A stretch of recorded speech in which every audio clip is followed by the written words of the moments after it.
My name is Elliot Moore. I am the music director and conductor of the Longmont Symphony Orchestra in Colorado. We are so glad that you're joining us today.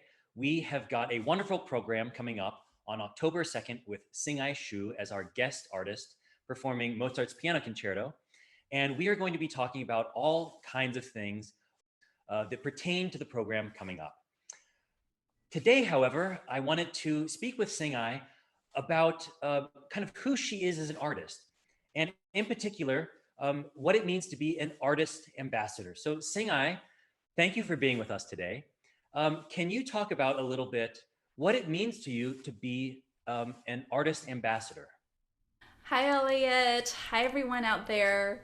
Yeah, I'm so excited to be chatting with you about the ideas behind our performance. And the idea of an artist ambassador for me is to be helping people to make deeper connections with the music, with each other, and with us on stage. I think frequently you can feel a barrier between what's happening on stage and off stage, and sometimes between the composer's ideas and then the audience's reception and perspective.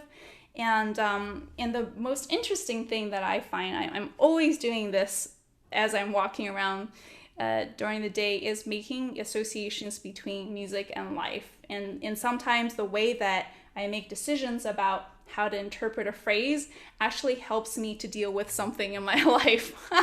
So that's just kind of like how my brain is always operating. And so I'm here to try to figure out how to help people have multiple layers of contact with the music that we're presenting, and then maybe that they can use that to start making associations in their own lives as well and feel the energy of creativity.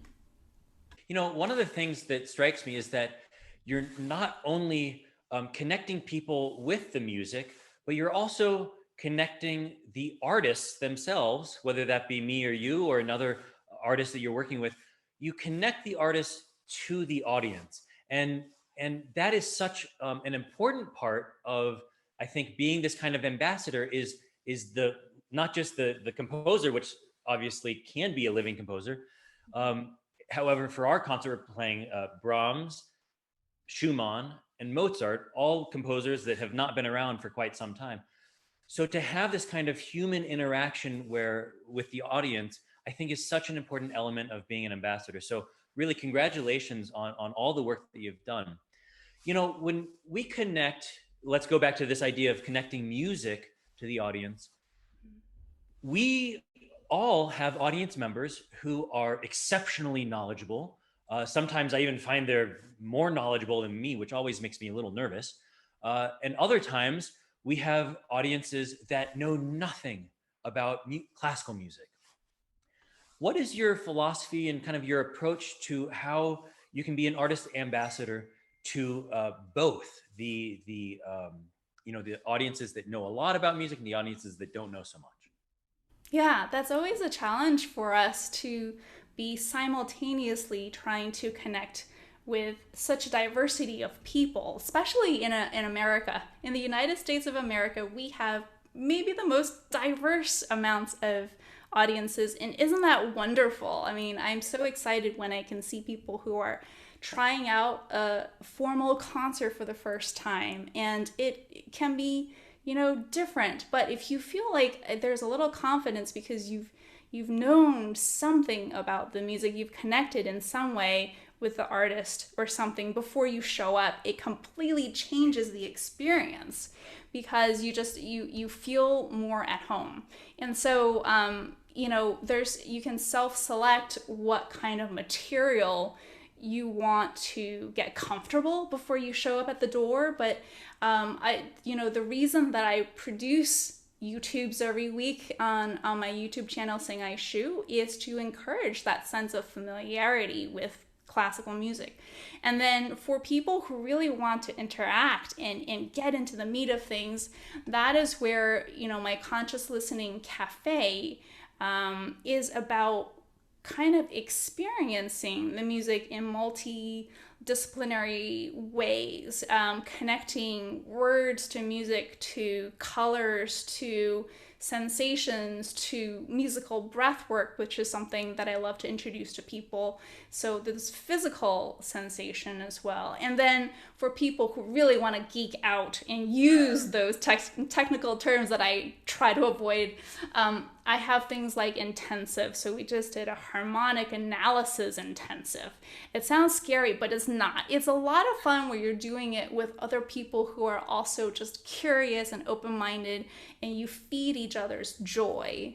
But in everything that I try to do to help facilitate that feeling of empowerment to learn, I think that at the end of the day, we need to decide that we're going to have fun.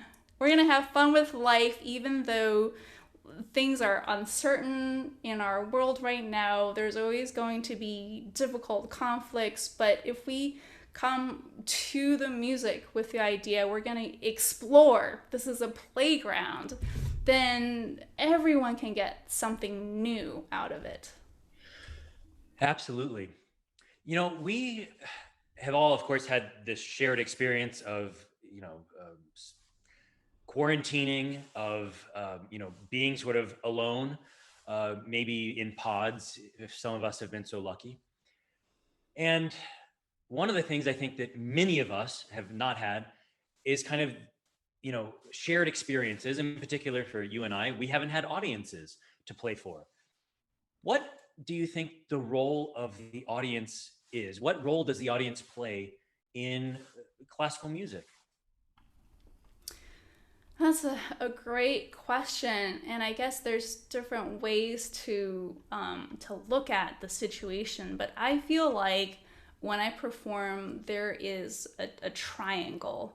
There's the composer's initial ideas.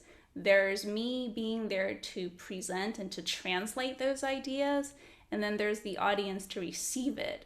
And I think that hopefully that triangle can flip in that, I would love for the audience to have more actual responses. And there's a page on my website, in media, in other words, where some people have sent in poems or painting or a drawing or something in response to a concert that I gave. And it's so much fun. And I hope that you, our audience, will consider sending that to me at hello@hsing-ay-hsu.com, because I love to see the audience become creative as we make that triangle turn. But in the sense that without someone to really listen and interact with us, to receive the ideas that we're giving out, it doesn't feel complete.